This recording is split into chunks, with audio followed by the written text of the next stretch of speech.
Mercy TV Wednesday night meeting.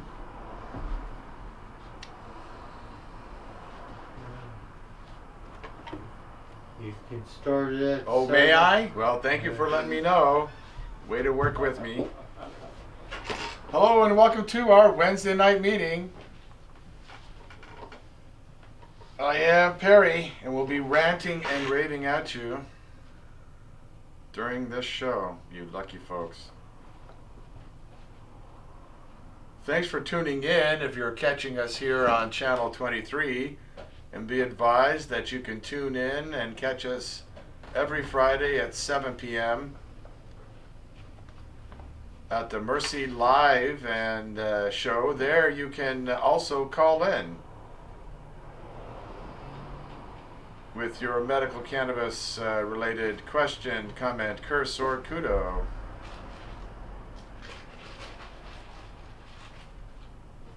Our Wednesday night meeting is held here at 1745 Capitol Street. It is free and open to the public, and its purpose is to match up patients and growers, to help growers with their issues and generally network folks together. Because here in Oregon we don't have dispensaries yet, and folks are bound by the law to give it away. There is no exchange for consideration. But didn't the governor just sign the bill? That still isn't going to allow cardholders to exchange for consideration. What that's going to do is set up medical marijuana facilities, or MMFs, where folks can bring their excess and be reimbursed. And then the cardholders who come to the medical marijuana facilities, the MMFs, and get their excess medicine will reimburse the MMF in turn. That's the terminology that we experienced at our last meeting. The next meeting of which is happening September 9th. And it is happening at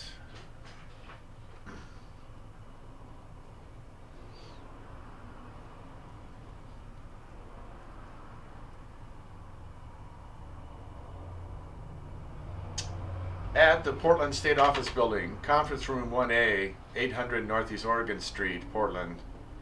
Visit our website, mercycenters.org, for more on this meeting of the Advisory Committee on Medical Marijuana, where they'll be discussing the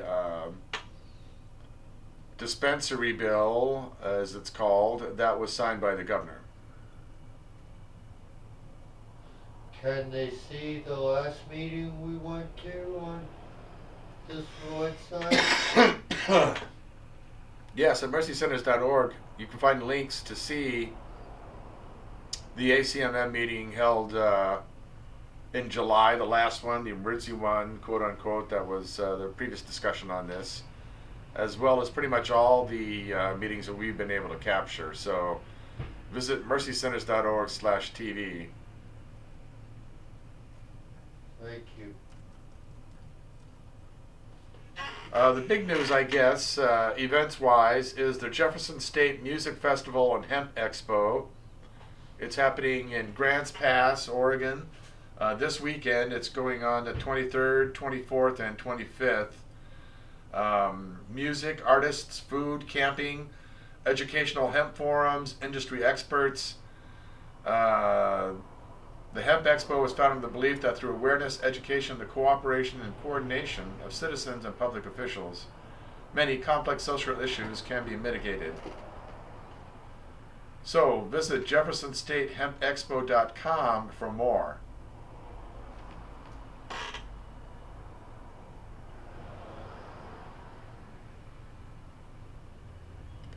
See other events that are happening there and what folks can do about them.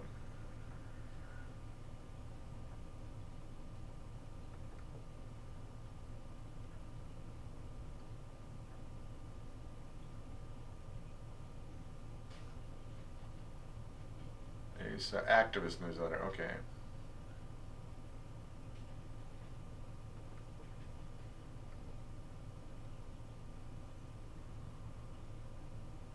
So it's time once again to look at the Americans for Safe Access. Come on, come on. You can do it, come on. Newsletter and scrape out all the information we can.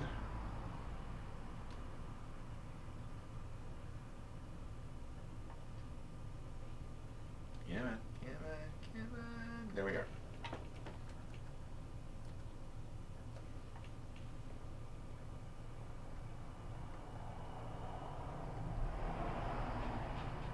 And we'll get that news and information out to you here real quick. So I want to make sure I try to save it here first.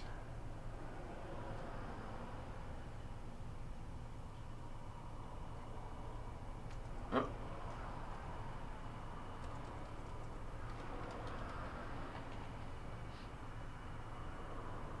So don't go away. Don't touch that dial.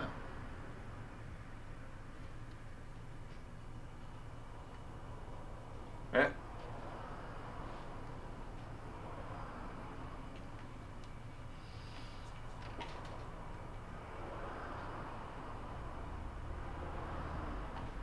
Sure.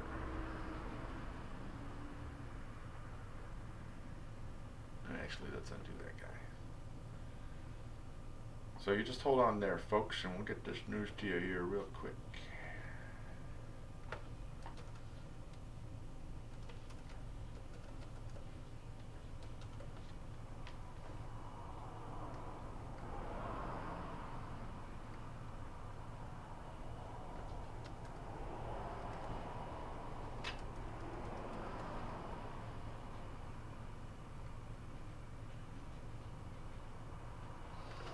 In the meantime, remind folks that the Mercy Center is open Monday through Friday.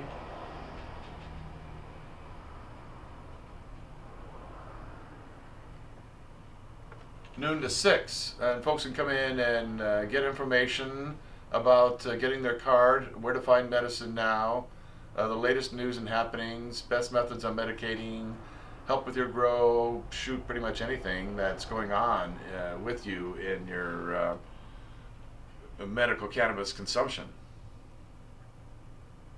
And a new issue of the Cannabis Connection.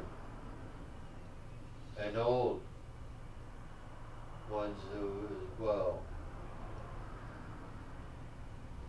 So come on again, get your information, your questions asked, and of course the Oregon Cannabis Connection has a not just a list of all the resources in the area, all the clinics, all the clubs, cafes, and places acting as dispensaries, but a lot of recipes and other fantastic ways folks can use cannabis there.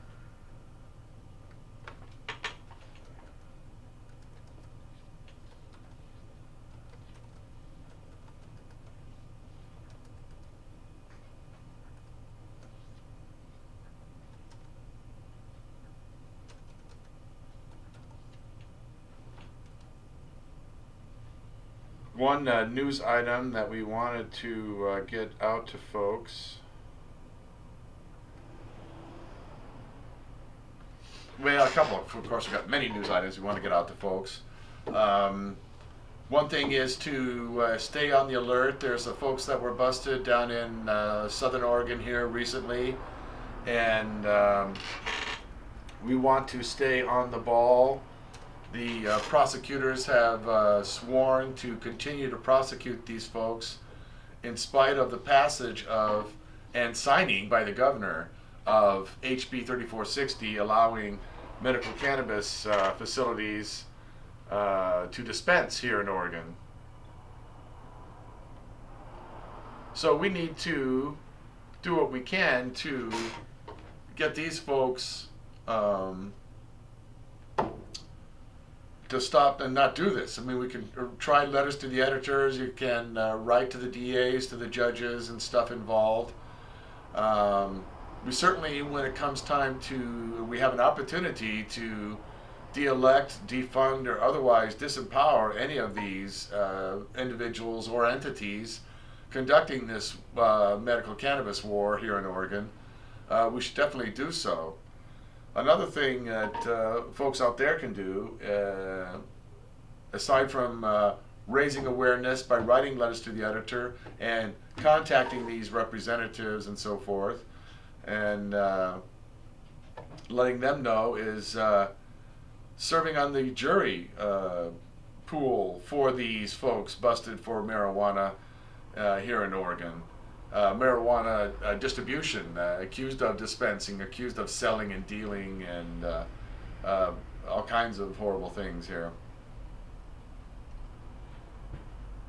And we want to, I guess, again, try and have this trial not take place at all. Have these folks let go, if at all possible.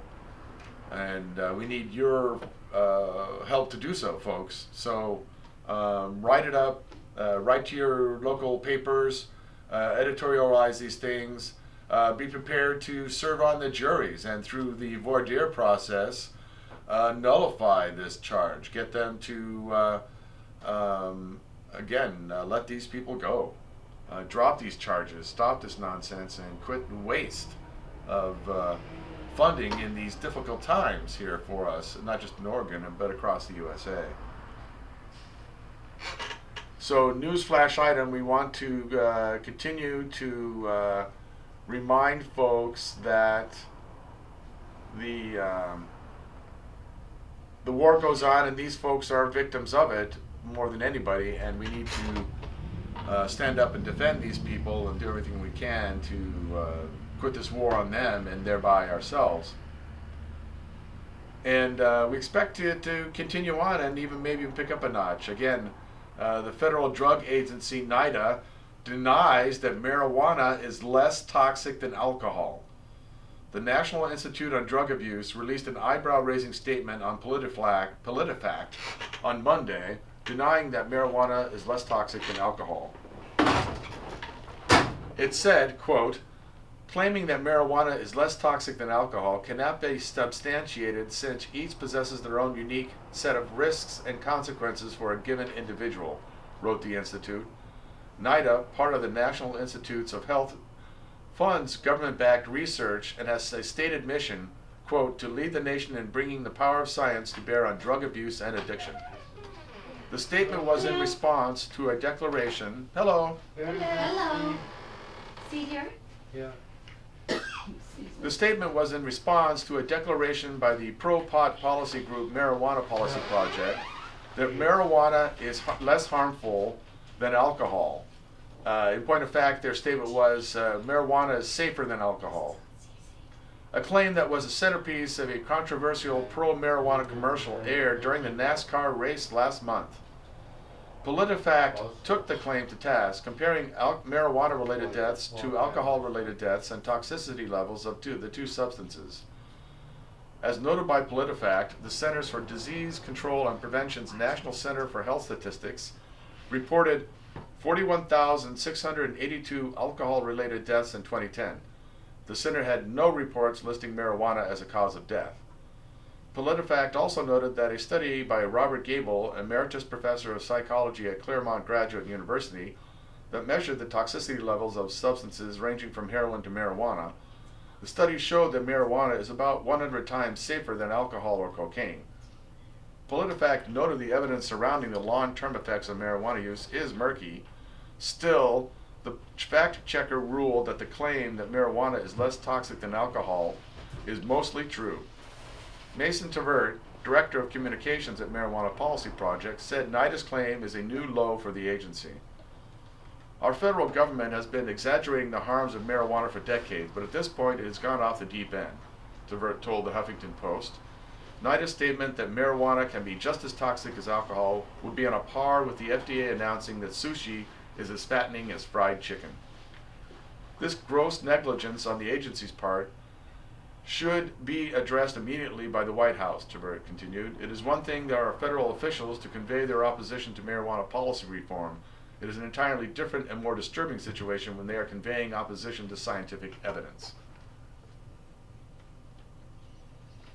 So folks, please reference this when you're writing your letters to the editor and protesting these raids, the continued persecution from these raids in Southern Oregon. And we hope that's a major theme of the Jefferson State Hemp Expo happening this weekend in Grants Pass.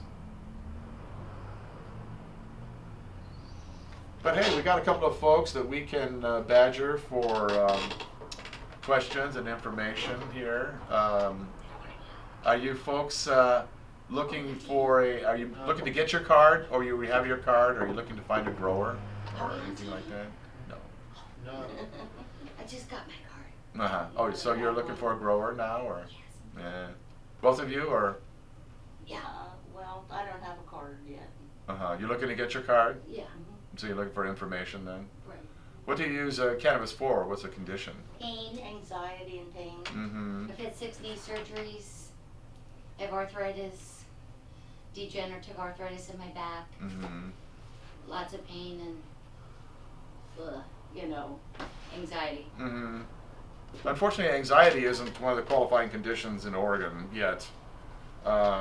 We did get PTSD added this last legislative session, and that will go into effect January 1st. So,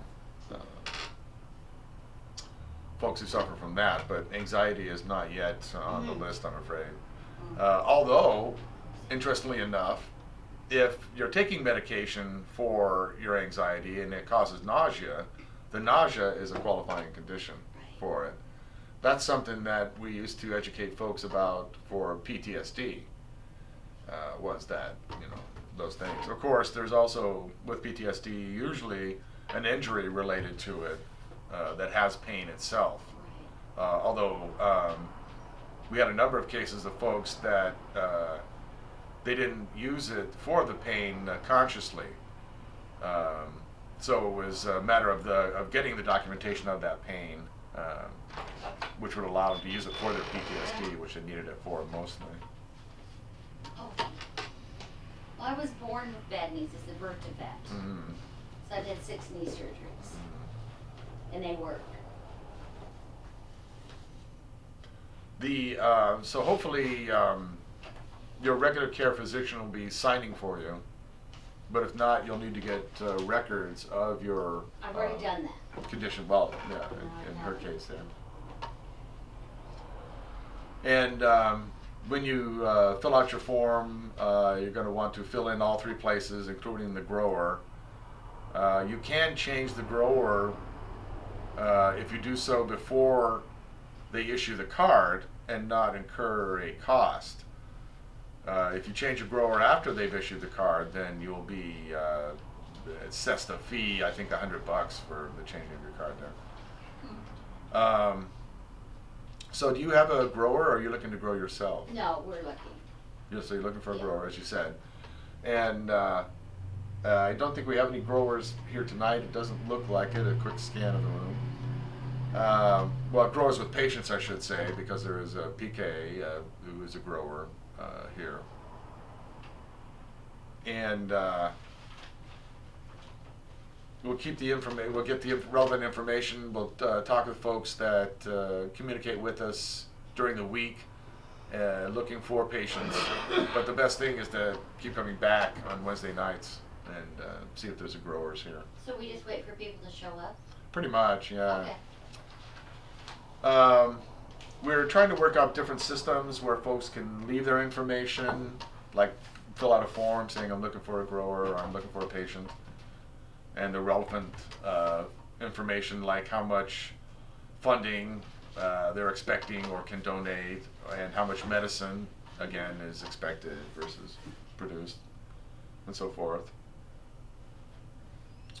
And also in online, we're trying to work up something where folks can go online and do the same thing, Yeah. key in their parameters and stuff. But mostly it's this meeting here time. Folks are generally concerned about the internet, with the NSA and also DEA digging in and getting the information and going after a Joe and Jane citizen. Although the DEA doesn't use it themselves as to kick in your door, they hand it off to local police. Right. So, yeah, this is the best method. Show up on Wednesday nights so far. We'll keep working on those other ones. So there really isn't a place in Salem where you can purchase it, you have to go to Portland.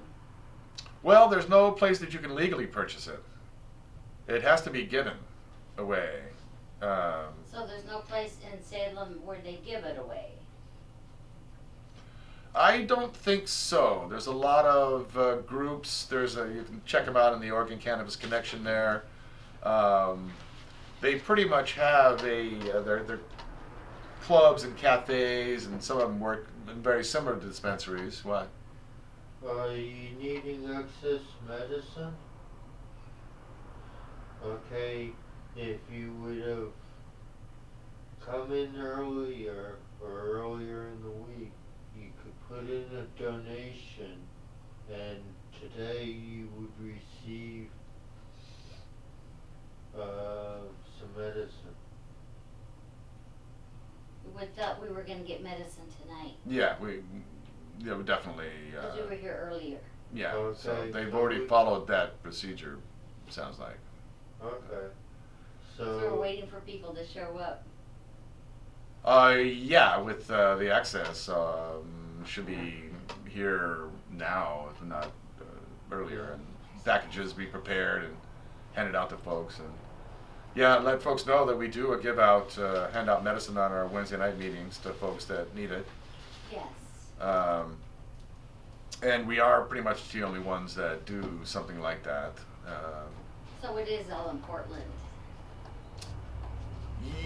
Well, no, even in Portland, they're operate in some manner where you've got to pay money at the door, Right, I and know that. then once inside, Yes. various processes to obtain cannabis in Right. exchange for the funding there. Right. Some of them have a very verbal policy, so there's nothing really written down. Some of them have menus and price listings up on the wall and stuff, which is definitely not covered by OMA. Of course, See, yeah. because and that's what makes it it says there's no exchange for consideration, and when people are talking weights and amounts, that makes it something for consideration. So. We're not on TV, are we? It is catching your voice. It is catching audio. So try not to announce your phone number or address or anything you don't want people to Or hear. anything else? But no, the cameras aren't on our audience there, so your anonymity is protected in that manner. But if I said this, they would know. So there's about a half dozen places that try to dispense medicine. There's a couple of groups that meet.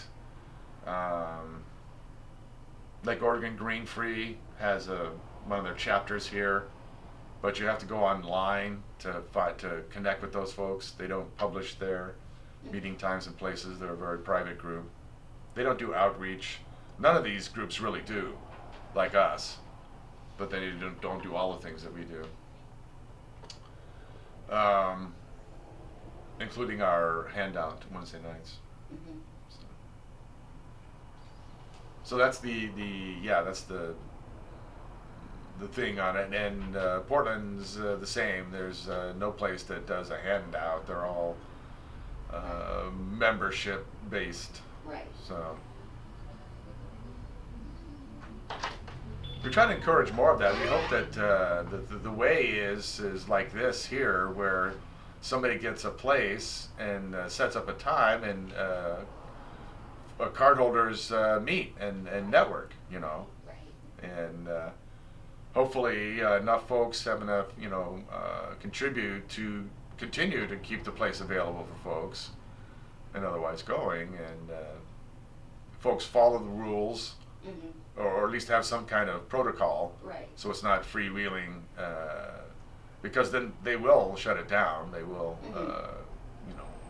they'll do their best to try to mess with folks even if it's in line. Yeah. Okay, do you have your donation slip and, I filled it out with that guy today. yeah, Gentleman well, he first. says you should have I a should have it. slip and a donation. He kept the slip. He says he shall Okay, select well. from the donation. Yeah, he kept the slip. Can I Okay. go get it? Do you have the donation? Yes. Okay. Well, if you give me the donation, I'll be bringing you back some medicine. Okay. How do I know that that's happening? Yes. I've never bought anything without seeing it first. You kept the paper I filled out today. Okay. I don't have the paper. Alright, that's fine. He said that I had it, but I don't. Alright, But I Okay. talked to him earlier. that's So fine. you have one more of these? I have 2 tickets. Thank you very much. I'll be back very shortly. All right. No problem.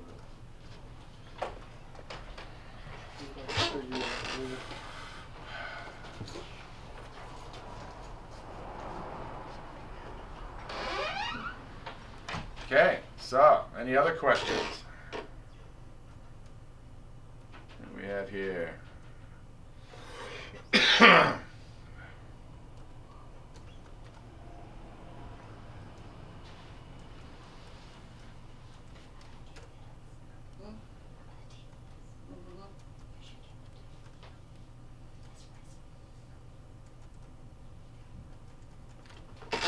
Okay, well, other news items then, I guess. If we don't have any more questions, comments, curses, kudos. ASA appeals rescheduling denial to U.S. Supreme Court.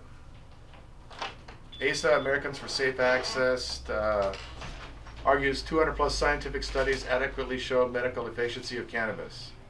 ASA is appealing the federal government's refusal to acknowledge the medical use of cannabis to the U.S. Supreme Court.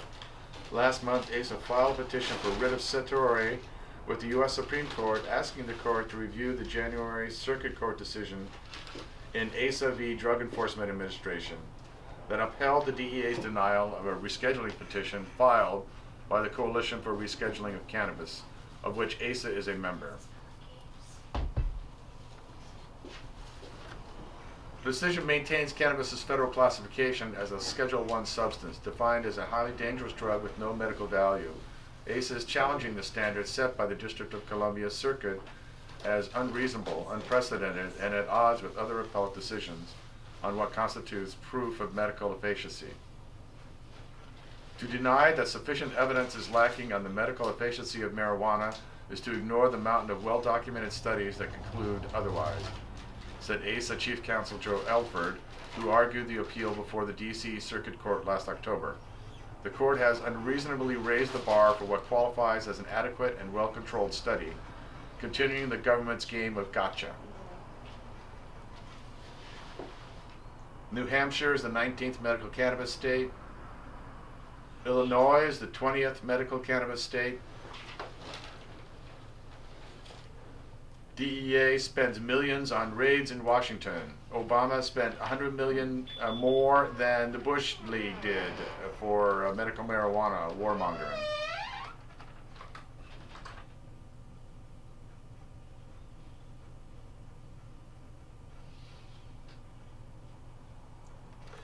"15 years later, access in Washington, D.C. The first legal medical cannabis sales began at the end of last month in the District of Columbia, 15 years after the voters overwhelmingly approved a ballot referendum. The district's first licensed dispensary, Capital City Care, opened for business July 29th on North Capitol Street in Washington, D.C.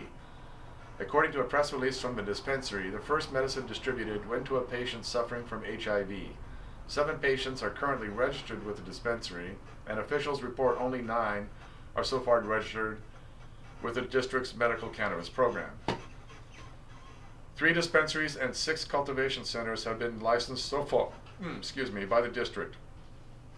Patients who reside in the district can qualify to register with the program with a physician's recommendation to treat HIV, AIDS, cancer, glaucoma, or severe muscle spasms.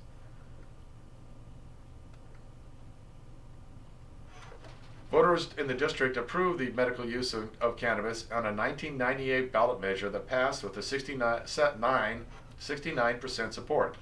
The referendum was blocked by an act of Congress, which has the power over all laws in the district. The ban was lifted by Congress in late 2009, but the rulemaking process in the district took several years, and the process for getting cultivation and distribution license is lengthy. Nonetheless, it has progressed to that point. Yay.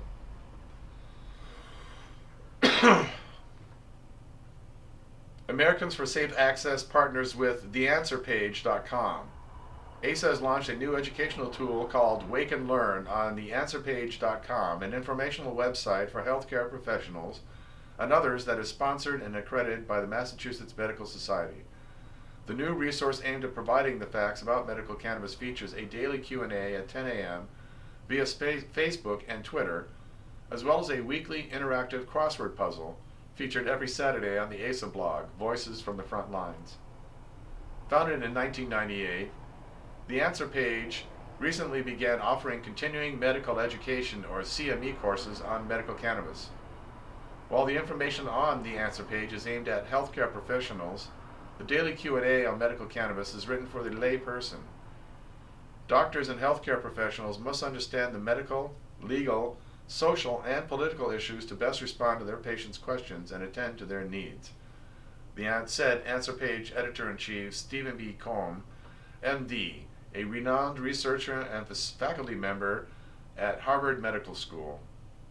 The Answer Page now provides information on 5 most studied cannabinoids as well as explanations of the endocannabinoid system, state and federal marijuana laws, and the FDA drug-approved process as it applies to cannabis.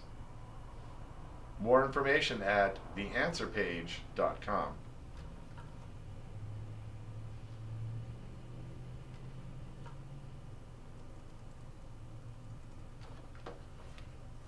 Medical marijuana advances. It's been a busy month for medical marijuana. We now have 20 states and the District of Columbia with medical marijuana laws.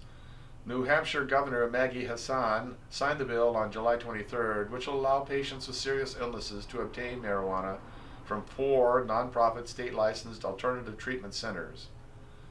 Illinois Governor Pat Quinn signed their medical marijuana law on August 1st, allowing patients with one of 30 specific medical illnesses such as cancer, AIDS, Alzheimer's disease, Crohn's disease, and multiple sclerosis to obtain approval from a physician to use medical cannabis. Qualifying patients may process 2.5 ounces obtained from one of 60 registered dispensing organizations that will be supplied by 22 licensed cultivation centers in Illinois. Meanwhile, New Jersey Governor Chris Christie was confronted by the parents of a young child who needs medical marijuana to treat her epileptic seizure. And now New Jersey allows children to use marijuana, and the strain of cannabis this young girl needs has been added to her legal strain list. Dr. Sanjay Gupta got a lot of attention for his apology that he was wrong about marijuana. During his research for a CNN program called Weed, he found that marijuana really is medicine. Hopefully he'll someday stop calling it marijuana and pot and refer to it as its legal scientific name, cannabis. He had assumed that the law was based on scientific evidence, but he found that many patients use marijuana to successfully treat their symptoms. Just for the record, American Alliance for Medical Cannabis, the New Mexico director, Brian Crum, has filed this suit in U.S. District Court demanding removal of cannabis from Schedule 1 of the Controlled Substances Act, similar to ASA's action we discussed earlier.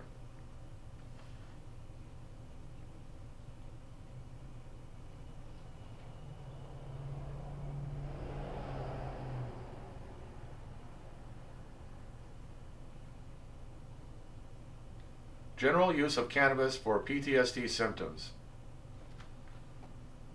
Dr. Mechoulam is the Israeli scientist who identified THC as the psychoactive compound in marijuana, and decades later he discovered that the brain's endocannabinoid system and endogenous neurotransmitter anandamide.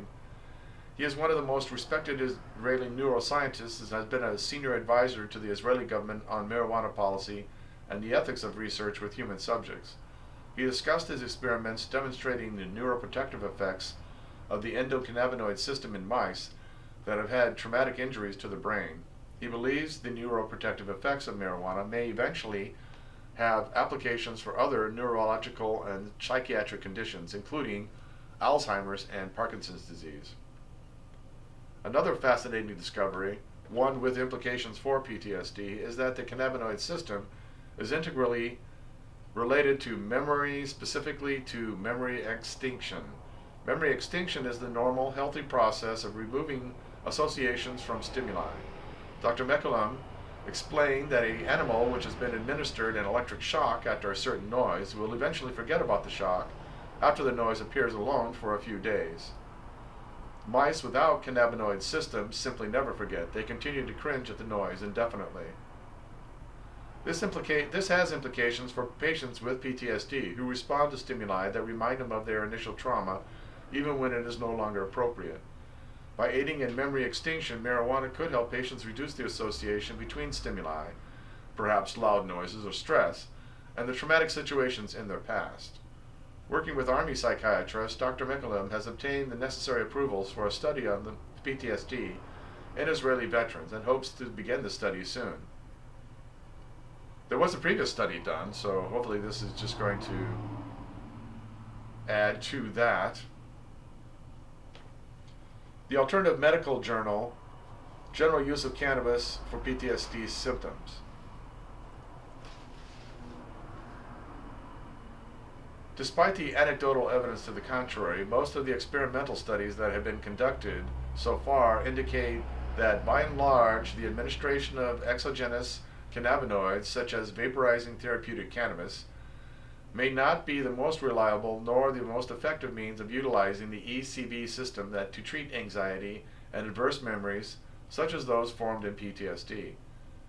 For reliable and truly effective treatment of these conditions, it appears that restricting the ECB breakdown by way of FAAH inhibition is the best target discovered so far within the ECB system. The other ECB targets include the two primary receptors, CB1, CB2, valuloid receptors, ECB reuptake, as well as ECB production. To this end, Cadmus Pharmaceuticals Inc. has started to express serious interest in marking a new FAAH inhibitor they have developed, currently codenamed KDS-4103. KDS-4103 appears to have a lot of potential from a pharmaceutical perspective, even though it produces analgesic, anxiolytic, and antidepressant effects. It otherwise does not produce a classic cannabis-like effect profile, and animals easily discriminate between THC and KDS-4103. All this indicates that KDS-4103 does not produce a high like THC and other direct CB1 agonists. So what does this all mean to the individual? Anecdotal evidence says that, by and large, the use of therapeutic cannabis provides a significant improvement in quality of life for both those suffering from this malady and for their family and friends. Whether or not this is taking the fullest advantage possible of the ECB system in the treatment of PTSD is yet to be seen.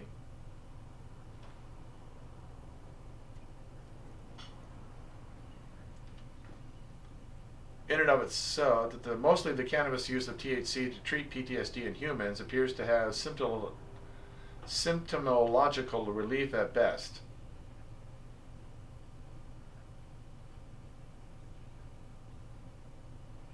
If an individual were to want to get the most out of using therapeutic cannabis to improve a PTSD condition, they should try to use low to moderate doses with as stable a blood level as possible for general anxiety and depression symptoms. Oral cannabis produces more stable blood levels. Since peak levels will produce the most soporific effect, administration of oral cannabis right before bed should produce the most benefits for improving sleep patterns. If the goal is to use cannabis to facilitate extinction of the response to PTSD triggers, then small to moderate doses of cannabis vapor should be administered shortly before planned exposure to the trigger.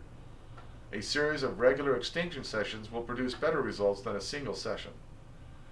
If cannabis appears to make aversion, fear, or adverse memories worse, then the dosage should be lowered. If feelings of fear do not improve with lower dose, then discontinue use of cannabis as a fear extinction aid. In light of all evidence currently available, it's striking that the FDA refuses to investigate cannabinoids in the treatment of anxiety disorders like PTSD, yet they have improved studies of MDMA, the drug ecstasy, for the treatment of PTSD. Even if you do not accept cannabis as the answer itself, it should be hard to accept that by and large we still have not found effective and reliable ways to utilize the ECB system in modern Western science, modern Western medicine. After all, the most potent, meaning it takes the least amount to produce a threshold effect, substance known to humans is not LSD, as many still assume, but it is instead a derivative of fentanyl, known as carfentanil. The threshold dosages for LSD and carfentanil are 20 to 30 micrograms and 1 microgram, respectively. This makes carfentanil 10,000 times more potent than morphine, 100 times more potent than fentanyl, and 20 to 30 times more potent than LSD. At least up until 2005, and unlike LSD, carfentanil was, and may still be, regulated as a Schedule II substance in the U.S. For those who do not know, that means that despite perceived extreme dangers from use or abuse of this drug, it is still assumed to have medical value. With the lives and well-being of so many veterans and private citizens at stake, those in the scientific community and police makers alike cannot afford to miss the wake-up call. Even a child should be able to see the hypocrisy evident in the relative processes and policies concerning cannabinoids and opiates. It is time to fix this appalling imbalance in our policies concerning the pharmacopoeia, or else be the laughingstock of future generations. Well said.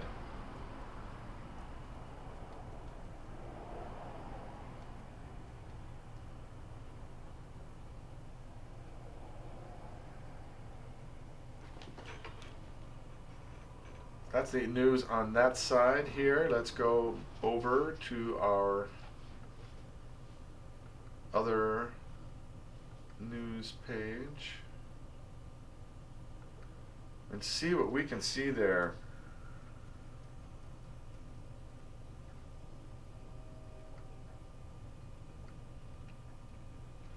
All right, we have New Hampshire becoming 19th state. We talked about that. Marijuana smoking not linked with liver disease progression in hepatitis C patients. According to data published online in the journal Clinical Infectious Diseases, a team from the McGill University in Montreal and the University of Toronto assessed the impact of marijuana smoking on liver disease progression longitudinally in a cohort of nearly 700 subjects with HIV and the hepatitis C virus, HCV. Study participants at baseline reported having previously used cannabis on average some 7 times per week, with 40% of subjects acknowledging having consumed cannabis daily. Participants were monitored over a median period of 32 months, investigators reported. In this progressive analysis, we found no evidence for an association between marijuana smoking and significant liver fibrosis progression in HIV-HCV co-infection. Authors speculated that previously reported positive associations between cannabis smoking and liver disease progression were likely the result of reverse causation due to self-medication. Authors concluded this first prospective and evaluation of liver disease progression among the HIV-HCV infected person, we could not demonstrate any important effect of marijuana on liver disease outcomes. A causal association is unlikely, hazard ratios were weak, and there was no dose-response relationship. It is likely that previous studies have been biased by reverse causality, as patients use more marijuana to relieve symptoms as liver disease progresses. Subjects diagnosed with HIV and/or hepatitis C frequently report using cannabis to treat disease symptoms as well as the side effects associated with the conventional drug therapies, such as nausea and appetite loss. Well, that's some information that we can get out. We got contacts from Cyprus and Finland recently on just this issue. So we'd be very glad to share that with those folks around the world. As well as this little item, cannabinoid produces beneficial metabolic effects in animal model of diabetes. From the United Kingdom, the administration of organic cannabinoid tetrahydrocannabivarin, or THCV, is associated with positive metabolic effects that may be potentially beneficial to subjects with adult onset diabetes, according to preclinical data published in the scientific journal Nutrition and Diabetes. Investigators at the University of Buckingham in England and the Institute for Biomolecular Chemistry in Italy assessed the effects of THCV administration on dietary reduced and genetically modified obese mice. Authors reported that although THCV administration did not significantly affect food intake or body weight gain in either of the models, it did produce several metabolically beneficial effects, including improved glucose tolerance, improved liver triglyceride levels, and increased insulin sensitivity. Researchers concluded, based on this data, it can be suggested that THCV may be useful for the treatment of the metabolic syndrome and or type 2 diabetes, or adult onset, either alone or in a combination with existing treatments. Giving reported benefits of another non-THC cannabinoid, CBD, in type 1 diabetes, CBD THCV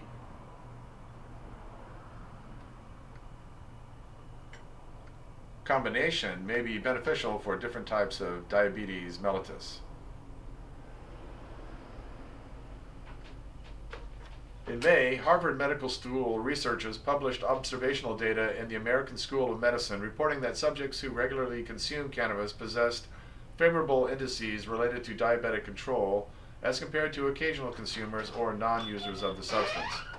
Separate observational trial data published in 2012 in the British Medical Journal previously reported that adults with a history of marijuana use had a lower prevalence of type 2 diabetes and possess a lower risk of contracting the disease than did those with no history of cannabis consumption.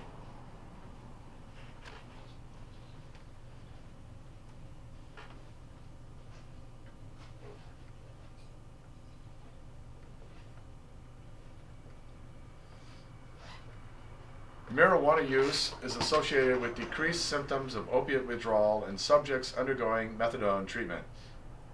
The use of cannabis is associated with mitigating symptoms of opiate withdrawal for those who use methadone maintenance treatment, according to data published online in the American Journal on Addictions.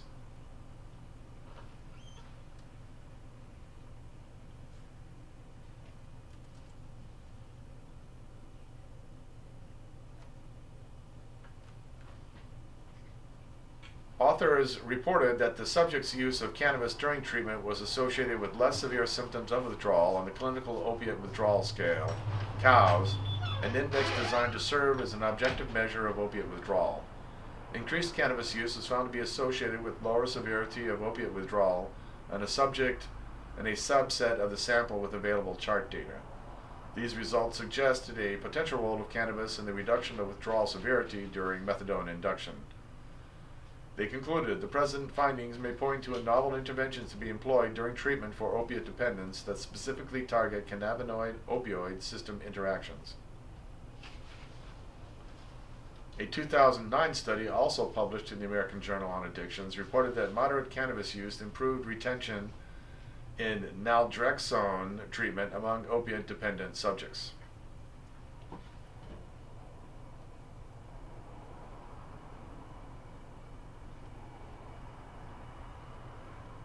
In Maine, the Portland voters there will get to decide on a municipal initiative that seeks to eliminate penalties citywide for adult residents who possess small quantities of cannabis and or marijuana paraphernalia.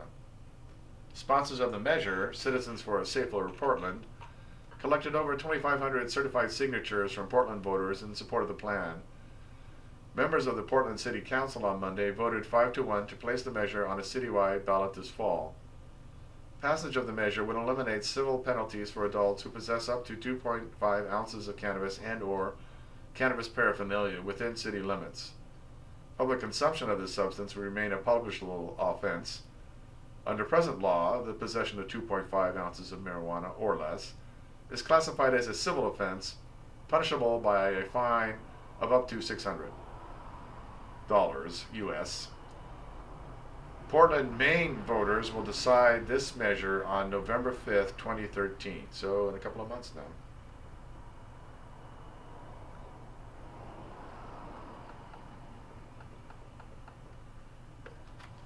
Marijuana smoking poses relatively small risk to lungs and is associated with far fewer adverse effects than tobacco. According to a recent review published in the June edition of the scientific journal Annals of the American Thoracic Society, the paper authored by Donald P. Tashkin, MD, Emeritus Professor of Medicine and a medical director of the Pulmonary Function Laboratory at the David Geffen School of Medicine at the University of California, Los Angeles, is the most comprehensive and authoritative review of the subject ever published. His review finds that although smoking cannabis may be associated with symptoms of chronic bronchitis, studies do not substantiate claims that it is positively associated with the development of lung cancer, chronic obstructive pulmonary disease or COPD, emphysema, or bullous lung disease. Habitual use of marijuana or cannabis alone does not appear to lead to significant abnormalities in lung function, Taskin writes. Findings from a limited number of well-designed epidemiological studies do not suggest an increased risk of either lung or upper airway cancer from light or moderate use.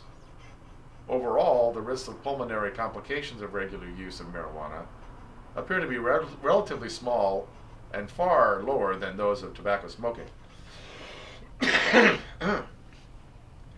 Writing in an accompanying commentary, McGill University's Dr. Mark Ware concludes, cannabis smoking is not equivalent to tobacco smoking in terms of respiratory risk. Cannabis smoking does not seem to increase the risk of chronic obstructive pulmonary disease or airway cancers. In fact, there is even a suggestion that a low doses cannabis may be protective for both conditions. This conclusion will affect the way health professionals interact with patients, parents with teenagers, and policymakers with their constituents. Efforts to develop cleaner cannabinoid delivery systems can and should continue, but at least for now, those who smoke small amounts of cannabis for medical or recreational purposes should be able to breathe a little bit easier.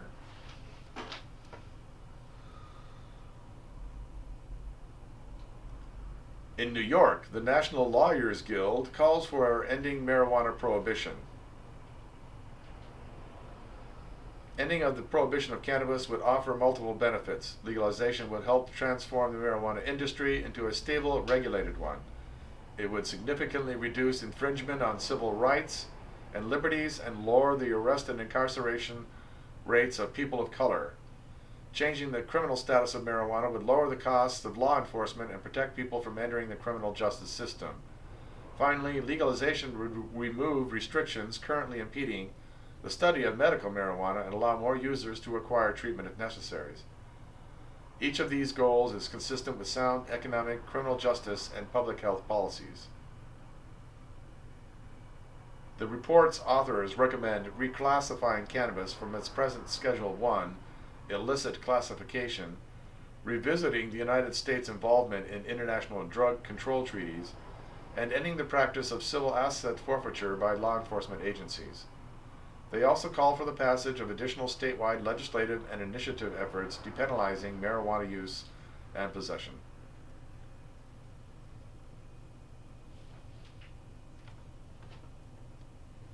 All right, we talked Oregon governor has signed the bill to allow dispensaries,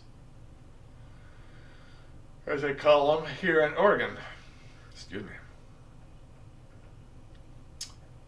Cannabis compound reduces cigarette consumption in tobacco smokers. The inhalation of the non-psychoactive cannabinoid, CBD, significantly mitigates tobacco smokers' desire for cigarettes. According to clinical trial data, published online in the journal Addictive Behaviors. Investigators at the College of London conducted a double-blind pilot study to assess the impact of the ad hoc consumption of organic CBD versus placebo in 24 tobacco smoking subjects seeking to quit their habit. Participants were randomized to receive an inhaler containing CBD or placebo for 1 week. Trial investigators instructed subjects to use the inhaler when they felt the urge to smoke. Researchers reported that over the treatment week, placebo-treated smokers showed no differences in the number of cigarettes smoked. In contrast, those treated with CBD significantly reduced the number of cigarettes smoked by the equivalent of 40% during treatment. Moreover, participants who used CBD did not report experienced increased cravings for nicotine during the study's duration.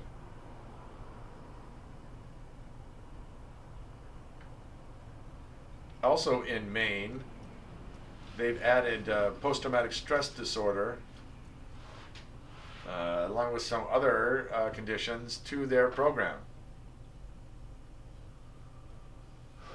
The new law expands the list of qualifying conditions for which a Maine physician may legally recommend cannabis to include post-traumatic stress disorder, inflammatory bowel disease such as Crohn's and/or ulcerative colitis, and dyskinetic and spastic movement disorders and other diseases causing severe and persistent muscle spasms, such as Parkinson's disease and/or Huntington's disease. It is the second time that Maine legislators had acted to expand the pool of patients who may have access to medical cannabis. The law takes effect in approximately 90 days and was passed in July, it says there. 4 states, Connecticut, Delaware, New Mexico, and now Oregon, explicitly allow for the use of cannabis to treat symptoms of post-traumatic stress, or PTSD. Clinical trial data published in the May issue of the journal Molecular Psychiatry theorized that the cannabinoid-based therapies would likely comprise the next generation of evidence-based treatments for PTSD.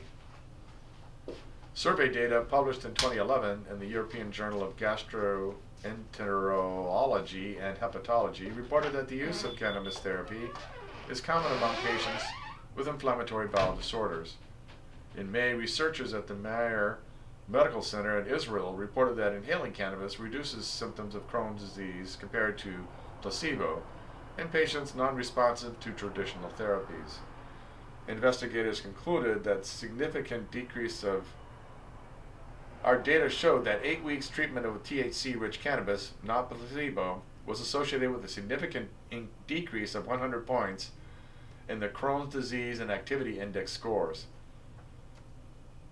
5 of the 11 patients in the study group also reported achieving disease remission, defined as a reduction in patient CDI score by more than 150 points. So, there's good news for the issue here. We'll be getting that out on our web page and on printed media to be distributed far and wide.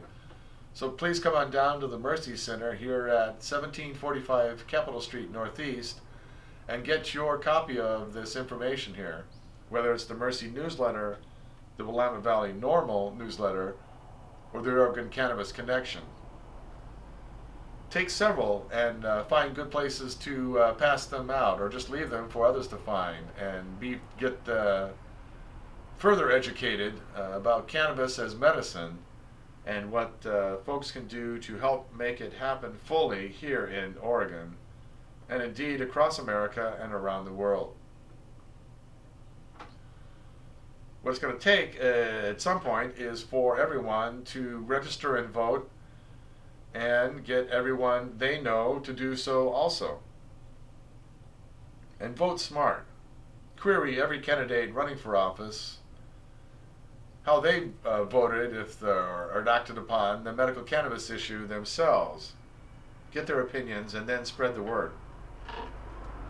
Also, as we talked about, we want letters to the editor talking about the Southern Oregon raids and the continued prosecution of those folks.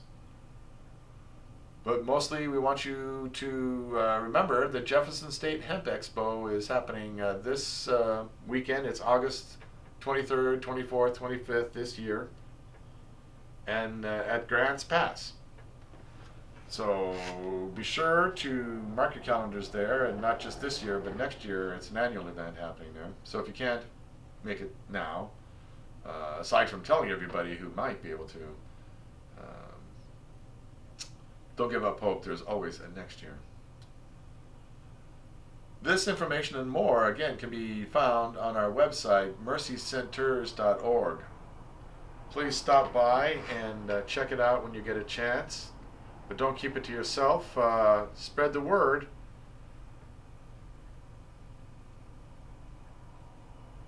That's about all the time we have now. We've done an hour on our live stream here, and we'll be shutting that off here soon.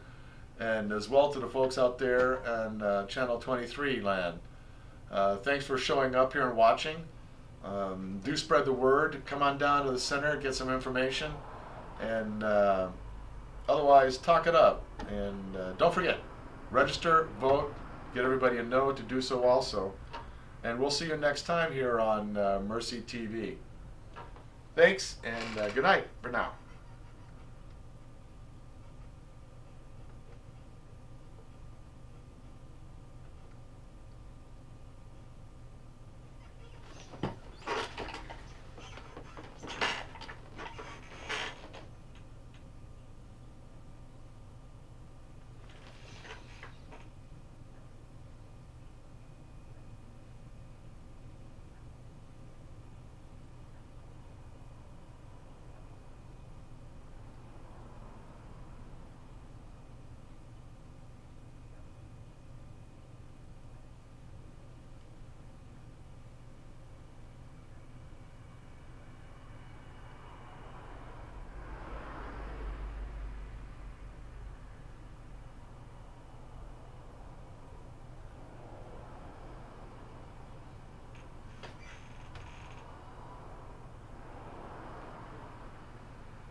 Alright, thank you. You want to say anything before I turn it off, Glenn? Yes, good night. Good night. God bless you all, every single one of you.